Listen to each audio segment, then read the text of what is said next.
we got a very important announcement for you guys. The channel has been kicked off the YouTube Partner Program. So this is the beginning of the end of this era. When you guys send me your DMs and say, yo, you saved my life. Yo, you send me a picture of your credit score. My girl is making sandwiches now, or whatever it is, right? Just like we've saved you guys, we need you guys to save us. And who knew that they were going to come up with some genius plan in order for people to save them? What's going on, everybody? Look, apparently Fresh and Fit have a potential scheme and scam going on out there, and we've got to investigate. Now, of course, we're not unfamiliar with what Fresh and Fit have going on. I mean, they are some of the most polarizing people on the platform. And you got to think at some point after doing all of this salacious content that essentially they were going to lose some sort of money or something from the stuff that they're putting out on this platform.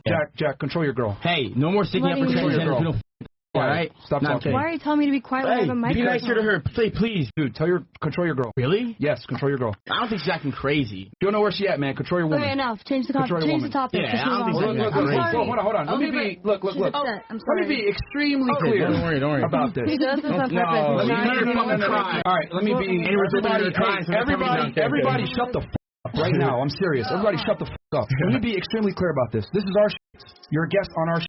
If I want to ask a question, I'm going to ask the question. Now, if you go down those paths, eventually you are going to turn off not only your sponsors, not only the people that promote you, but of course the ad dollars from AdSense. You're definitely going to turn those people off, and they are not going to want to push ads towards your content, which means that you're naturally going to have to become creative as hell in order to get some sort of money. They've created this thing called the Castle Club. It's like $35 a month. It's like a support system, Patreon. It comes with a lot of perks and benefits, right? Now, if you join the club, on the website it clearly states 100% of your support keeps Castle Club independent. Join Castle Club to access exclusive content such as Frank Castle's Q&A, videos, Zoom coaching calls, full podcasts, and more. You can either subscribe, which is monthly, $35, or do an annual, or you can just give a one-time donation. Over the years, I have signed up for a couple of these things. I'm part of like the MT Army, I think Tulsa Ramolo, whatever that guy's name is. And honestly, it's just more gobbledygook for the indoctrinated male. But the problem is they get upset when people aren't supporting when they're called out on the bullshit that's behind these paywalls and stuff like that, to the point where they're saying that these people are brokies. If you're a brokey in the chat, I'll call you a brokey just because you don't want to support. What I will say though is, like, when you see the value in the Castle Club, you're like, damn, I need to be a part of that. Your motivation pushed me to start and grow my business. I appreciate you guys. That's what we're talking about, bro. No brokey. Shout out to you, C. Avery. Notice how the guys that make money don't complain about the Castle Club. It's the important. I'm not some sort of business expert. I do run a couple of YouTube channels and stuff like that, but I think one of the fastest ways to lose trust with your audience, to piss people off, is to actively call your fans or supporters brokies. Specifically, the ones that are already sending you some sort of money. If I'm giving you a tip and you're insulting me, unless I have some sort of fetish or kink for something like that, I'm not gonna continue to support you. I'm not gonna continue to patronize you. That just seems like the dumbest thing in the world. Especially because you're the ones begging for money. You're the ones who need some sort of financial gain or some sort of draw from these platforms, specifically the people, and why you need their hard-earned American dollars. We're seeing high inflation, record lows in employment, all that stuff like that is going on, and you're asking people for money but simultaneously calling them brokies while you're talking about scaling your business and why you need their funds. That makes no damn sense. We ended up getting demonetized, right? But Rumble had our back. As you guys know, we've scaled up the podcast to a certain point where we're at a certain level where we bring a certain quality to the show. Chris brings you guys new girls every show. At the end of the day, guys, it's a business. We got people that we got to take care of, and we got to support Rumble. A part of the after hours will go on Castle Club, guys, but we're gonna make it affordable for you guys. We lowered the price down to $17 per month. Now, me personally, I can tell when people are becoming desperate for money. There's not necessarily any sort of I'm adding extra content in order for you to get behind this paywall. It's the content that we already had is being spliced up and being put behind the paywall. Now, this is all due to their regrettable decision making behind turning their content or whatever platform that they had into what it is today, which is dunk on women, be cringy, be edgy, and rely on partnerships and sponsorships from those that want to fund the edginess. With that being said, it's kind of clear that Rumble also is not paying the bill. It seems like they've outgrown what Rumble had. Maybe there's some instability with Rumble, but that's another hypothesis for another day. But it should be seen that this is some sort of desperation move, and you would think that they would admit that maybe turning the show into what they turned it into was a regrettable decision, but not to Walter, not to Myron. In retrospect, are there any regrets in not managing the transition better? Example, mixing the nighttime show with Stewie. You shoot yourselves in the foot by mismanaging. If you're gonna ask me personally, no. I got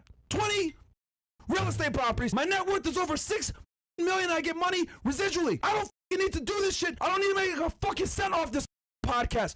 I'm Fine. Now, remind you, that's the guy that's saying they don't need to make a red cent off this podcast. They don't care about any of that. But for some reason now, the real estate properties aren't working. For some reason now, the income that he's getting there is not working. So he's having to turn to not only that type of membership program where they're cutting their content and putting it behind a paywall, but they're also introducing a boat yacht party scheme. We are having a yacht party June 28th right here in Miami, Florida. If you're a member of Castle Club for the next few days up until Friday when we finish the show, you're going to be able to get in at only $3,500. However, if you don't and you're not a Castle Club member, it's going to be $39.95. So guys, just get in Castle Club and get in there and meet us at the party. We'll only got limited tickets. Obviously, a large amount of that is going to be the ladies. So the guys' tickets are going to be limited significantly because we obviously want to keep a good ratio. Now, I did the math on that. At 120 people, $4,000, that's about $500,000. And I would want to know, what the hell do I get for $500,000 being with this yacht party that they're supposed to be talking about? This must be the greatest experience ever, right? Yeah, we're going to have us over there, probably Sneeko, a couple other influencers. Going to be a good ass time. 100 for yacht, open bar, food. We're going to be giving away a Rolex there as well. We're going to be giving a date away. We're going to have some games and stuff like that. So it's going to be a good time. You'll be able to network with some people. So you're telling me I get to spend $4,000 to get one of your used Rolexes, to get a party with Sneeko and some of your other influencer friends, and to play games and network with people that are also a part of this collective of men. I'm sorry, that just does not sound enticing, especially when I know that your network of friends are Sneeko, which we already know about, and these other people that you had on your live show just the other time. Have tits. No, they go to prison where they get fucking. Fuck yeah, where they get do. ripped up the ass. You've never been to prison. Look, That's you're talking what about shit you don't know. Hey, Now you get your ass beat in front of You think that everybody. that's better? You think that that's better? Yeah, that just does not sound enticing to me at all. Another reason why I'm skeptical about this is because Abba and Preach did some digging and they found the man behind all of this who is helping Fresh and Fit set all of this up. And it's actually kind of interesting. Fresh and Fit's manager,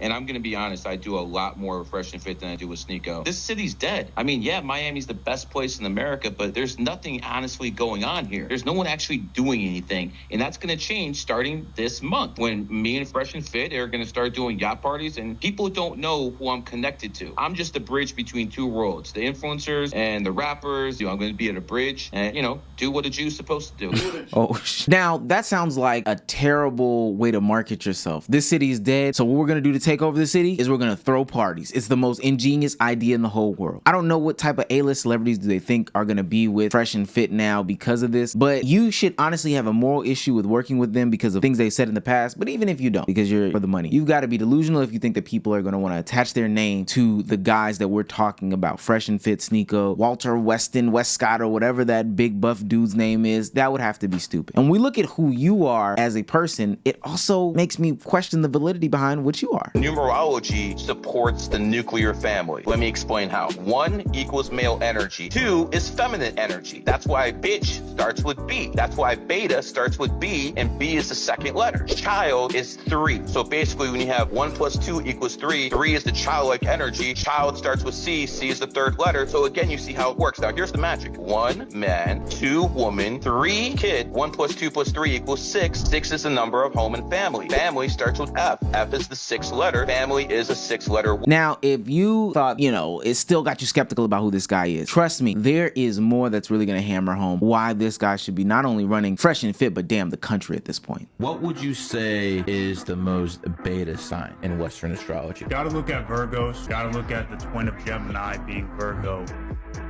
Definitely Gemini is going to be the alpha of those pair. My God, my brain was falling out of my skull as I was watching that. Time and time again, we've seen these content creators create yacht parties or getaways or retreats or anything like that as a method of a scam. I'm very skeptical because we've seen that show before. Coach Stormy just last year did something like that, and then when the videos come out, which they always do, it looks bad in the light. We've seen Netta do it. We've seen all these other TikTokers do a meet and greet, and we've seen what comes out of it from the video. It always is scammy or something that people would not want to be at. Hell, we just did a video recently about the boot camp where they were supposed to be becoming more masculine, and we definitely saw that that wasn't something that people should be paying these tens of thousands of dollars for. The thing that's going to keep Fresh and Fit in business though is that there are always men that are looking to uplift themselves and arise. They see this facade that Fresh and Fit have built, and honestly the facade is crumbling, but that's another story for another day. But they see the facade that Fresh and Fit has built, and they say to themselves, you know what, we can obtain that. But what's being told is that they pay pay for all of these things. They're telling you, hey, we're paying for these things. These things are even questionable because there's been some questions about the validity or the ages of some of the people that they employ, which are also going to be on that boat. And you see that and you still fall for it. It seems like they're running out of money and they're running out of money fast. So that could spell the death of Fresh and Fit for real, not because of the content that they create, or maybe the reason why they don't have money is because of the content that they create. It's all tied in. Now the fact that they are getting off these blatant scams, I wouldn't be surprised if a crypto was in the works as well. But let me know what you guys think. Am I hating again, or is this just another feather in the cap of the downfall of Fresh and Fit?